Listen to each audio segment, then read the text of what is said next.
I rise today to pay tribute to a great patriot and member of our community that we lost recently. On Monday, September 13th, Richard Dick Thelen passed away. He was 94 years old.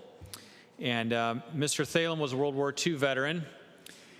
He joined the Navy when he was 17 years old because he knew he was about to be drafted by the Army. And he liked being around water, so he decided to opt into joining the Navy instead. He was still in high school, and his dad had to sign the paperwork for him to enter the Navy. After boot camp, when he was getting his assignment, he was lined up with several other sailors all in a row, and they had to count off by ones and twos. And Dick was a number 2 in the line, and all of the number 2s ended up on the USS Indianapolis. Many of you might be familiar with the story of the Indianapolis. It delivered the critical components of the atomic bomb that was dropped on Hiroshima. The men on board didn't even know what that cargo was, other than that it was top secret and guarded around the clock by a team of Marines. On their return to the Philippines, they were attacked by a Japanese submarine, and they were sunk. Dick had just dozed off to sleep because he had a guard shift coming up in a few hours. He was laying in his bunk when a torpedo struck the side of their ship, and 12 minutes later, the boat sank. There were about 1,200 sailors on board. Several hundred died in the initial attack and sinking of the ship. But about 900 men escaped and were clinging to life jackets on the open water. They were out there for 5 days in salt water with nothing to eat or drink, exposed to the elements, 100-degree heat, and suffering from dehydration, salt poisoning, and tragically to shark attack. It's believed to be perhaps the largest shark attack against humans ever recorded in history. Dick had been doused in diesel fuel in the explosion that sank the ship, and he speculated that that may have allowed him to survive without being attacked by the sharks because they were deterred by the diesel fuel. When they were finally rescued, only 316 of the nearly 1,200 sailors on the ship actually survived.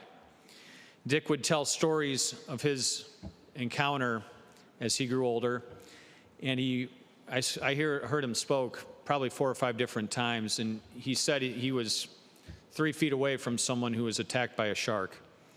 I distinctly remember he said as they were finally being rescued, as many were just incapable of going forward physically any longer, there were rescue ships that came, and men were swimming up to the rescue ships, and he had someone, a friend of his, who died just as they were getting onto the rescue boat, and his heart finally gave up. It's a real testament of determination and commitment. Dick spent a great deal of his life volunteering, raising awareness. He spoke to thousands of children across mid-Michigan at schools that would host him and talk about his experience, and he had one simple message for the kids: never give up. Surviving in the elements like that, 5 days in the ocean, saltwater poisoning, shark attack. I know his family felt it was perhaps a bigger achievement to have outlived 2 wives, but he also had 6 children. He was a truck driver and a very important and committed member of our community. At his funeral on Saturday, I had the privilege of attending. The final closing hymn was "Let There Be Peace on Earth." And I think it was a great and fitting tribute to a man like Dick, and someone that I was sure proud to know and proud to have represented here in Lansing. And I would appreciate if we could do a moment of silence on his behalf and those of the greatest generation that we're losing, Mr. President.